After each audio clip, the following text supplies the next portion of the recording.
Hello दोस्तों, आज मैं फिर एक बहुत ही शानदार थॉट के साथ आपके सामने आया हूँ और आपके साथ शेयर करना चाहता हूँ। एक्चुअली ये थॉट मैंने बहुत ही पहले अपने स्कूल की किताब में पढ़ा था और वहाँ से ये लेसन मुझे मिला है। वो एक स्टोरी थी जो मैंने पढ़ी थी। एक्चुअल में वो स्टोरी एक किसान और उसके खेत के बारे में थी और उस खेत में एक घोंसला था एक चिड़िया का।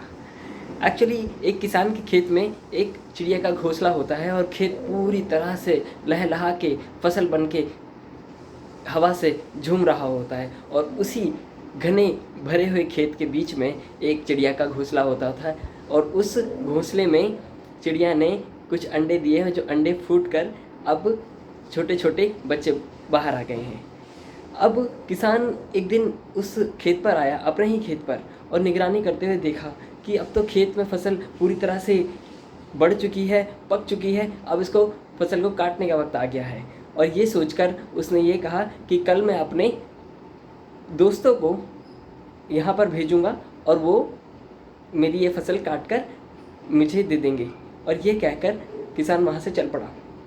ये किसान की बातें चिड़िया के बच्चों ने सुन ली और शाम को जब चिड़िया दाना लेकर वापस घर पर आई अपने घोंसले पर, तो सारी कहानी चिड़िया के बच्चों ने चिड़िया को सुना दी कि इस किसान ने कुछ ऐसा कहा कि कल वो अपने दोस्तों को भेजेगा ये फसल काटने के लिए। अगर फसल कट जाएगी तो फिर हमारा घर कहाँ जाएगा, हम कहाँ जाएंगे।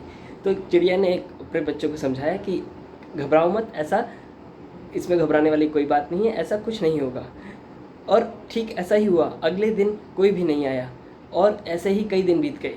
उसके बाद हफ्ते भर बाद किसान फिर अपने खेत पर आया। उसने देखा कि अब तो फसल बहुत ही ज़्यादा पक चुकी है, अब तो इसे काटने का समय आ ही गया है। कल मैं अपने रिश्तेदारों को यहाँ भेजूँगा और वो मेरी एक फसल मेरे लिए काट के दे देंगे।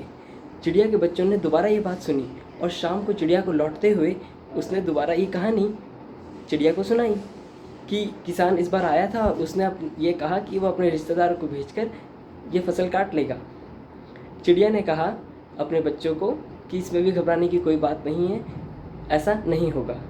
और हुआ भी वैसा ही। अगले दिन फिर से कोई नहीं आया और इस बार एक हफ्ते के और बाद किसान फिर खेत पर आया और उसने देखा कि अब अगर फसल ना काटी गई तो फसल धूप में जल जाएगी। तो उसने आखिर में यह तय किया कि कल वह खुद आएगा और फसल को खुद ही काट के ले जाएगा। शाम को जब चिड़िया अपने घोंसले पर वापस आई तो चिड़िया के बच्चों ने उसे ये कहानी सुना दी कि किसान ने इस बार ये तय किया है कि कल वह खुद आएगा और अपनी फसल काट के ले जाएगा।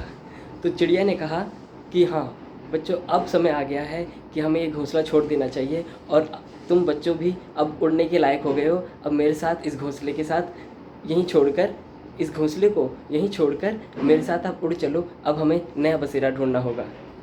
दोस्तों, यहाँ पर एक कहानी ख़त्म होती है। इस कहानी में हमें एक लेसन मिलता है कि दोस्तों, हम जब तक दूसरों के भरोसे रहते हैं किसी अपने काम को करने के लिए, तो वह काम कभी भी पूरी तरह से सफल नहीं हो पाता, क्योंकि हम उसको करने के लिए दूसरों पर निर्भर रहते हैं। कोई काम अगर हमें असल में सफल बनाना है तो हमें उसके लिए खुद पर ही भरोसा करना पड़ेगा और शुरुआत खुद से ही करनी पड़ेगी। उस चिड़िया को ये मालूम था कि ना ही किसान का कोई दोस्त उसके लिए खेत काटने वाला है, ना ही उसका कोई रिश्तेदार उसके लिए खेत काटेगा। जब किसान खुद ये तय करेगा कि उसे अपना खेत कब काटना है, तभी यह खेत कट पाएगा। वैसे ही दोस्तों, हमें भी अपनी ज़िंदगी में जो लक्ष्य हम हासिल करना चाहते हैं उसके लिए हमें कभी किसी दूसरे पर निर्भर नहीं करना चाहिए। हमें वो हर साधन खुद ही जुटाना चाहिए जिसकी ज़रूरत है उस लक्ष्य को प्राप्ति करने के लिए। दोस्तों, कहते हैं कि भगवान भी उसी की मदद करता है जो खुद अपनी आप की मदद करता है।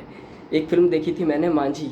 उस फिल्म में एक डायलॉग था, बहुत ही अच्छा डायलॉग था। उस फिल्म में मांझी जो कैरेक्टर है उसने ये कहा था कि कभी भी भगवान के भरोसे मत बैठो, हो सकता है भगवान खुद आपके भरोसे बैठा हो। तो अपना कर्म खुद करो और खुद कदम बढ़ाओ अपने लक्ष्य की ओर और खुद पर भरोसा रखो और सब कुछ आपको खुद ही करना है और तभी आप अपने लक्ष्य को, अपने मंजिल को पा पाएंगे। अपने पर भरोसा रखिए और अपने मंजिल की तरफ कदम बढ़ाते चलिए। बस यही थॉट मुझे आपके साथ शेयर करना था। Thank you, bye bye.